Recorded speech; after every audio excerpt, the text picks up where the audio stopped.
হ্যাঁ ভাই হ্যাঁ, এরাই আমাদের দেশের জনগণ, এরাই আমাদের দেশের পুলিশ। ভাই আমার ছোট একটা বোন আছে, তারপরও ছাড় দিছে না, জোর করে তুলে নিয়ে যেতে চাচ্ছে, তারপরও পুলিশরা ছাড়ছে না। এরা কেমন ধরনের মানুষ?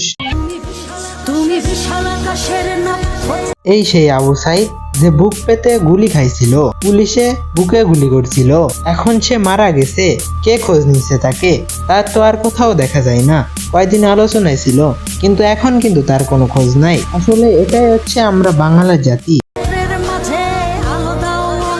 থেমে থাকবি না, go on, go on and go on.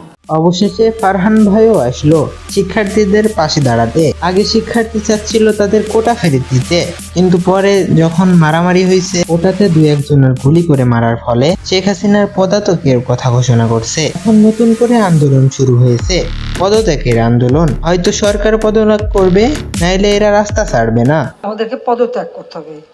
আমার প্রশ্ন, জাতির কাছে প্রশ্ন, কি অপরাধ আমাদের? কি শুরু হলো দেশে? কবেই বা থামবে এটা? কবে আবার সবাই স্বাধীনভাবে চলাফেরা করতে পারবে? কতদিন চলবে এমন অত্যাচার? আদৌ কবে যে থামবে এটা শিওর ভাবে কেউই বলতে পারছে না।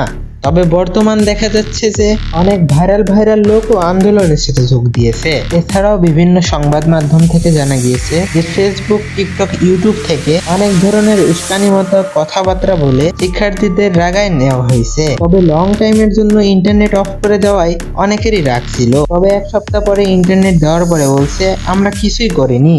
মনে রেখো যুদ্ধ করে রক্ত দিয়ে দেশ পেয়েছি।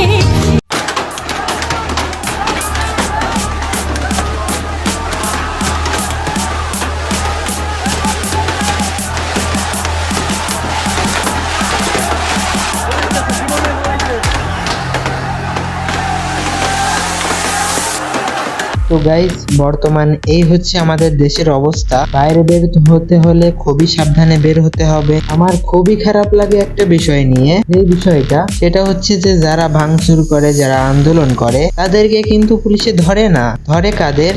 যারা নিরীহ পথ যাতায়াত করছে তাদেরকে ধরে নিয়ে যায়। আসলে তারা কিন্তু কিছু জানেই না, বা আসছে কোনো একটা কারণে, কিন্তু তাদেরকেই পুলিশে ধরে। আসলে পুলিশে মানুষ চেনে না, ভালো মানুষগুলাদের উঠায় নিয়ে যায়, দোষটা পায় দেয় তাদের ঘাড়ের উপরে। এটাই আমাদের দেশ, এটাই আমাদের স্বাধীন বাংলাদেশ। তোমাদের কাছে আমার একটা প্রশ্ন, আসলে কি দেশটা আদৌ স্বাধীন? তবে এবার কি লড়াই করা উচিত আমাদের? তবে যারা ঘরে বসে আছো তারা কি এবার নামবে যুদ্ধে, নাকি ভাই ভালো মানুষের মতো ফেসবুকে এরকম ব্যানার লাগাই দিবা কোনটা? তো গাইস, আমি ছোট হয়ে অনেক কথা বলে ফেললাম, কেউ মাইন্ড করবা না, ভুল ত্রুটি হলে মাফ করে দিও। এই ভিডিও দেখো কিন্তু সাবস্ক্রাইব করো না প্লিজ ইয়ার, সাবস্ক্রাইবটা করে দাও। তো আজকের মতো বিদায় নিচ্ছি। মনে চাইলে আইডিটাতে দিয়ে একটা ফলো, আমার যত বন্ধু বান্ধব আল্লাহ রাখে যেন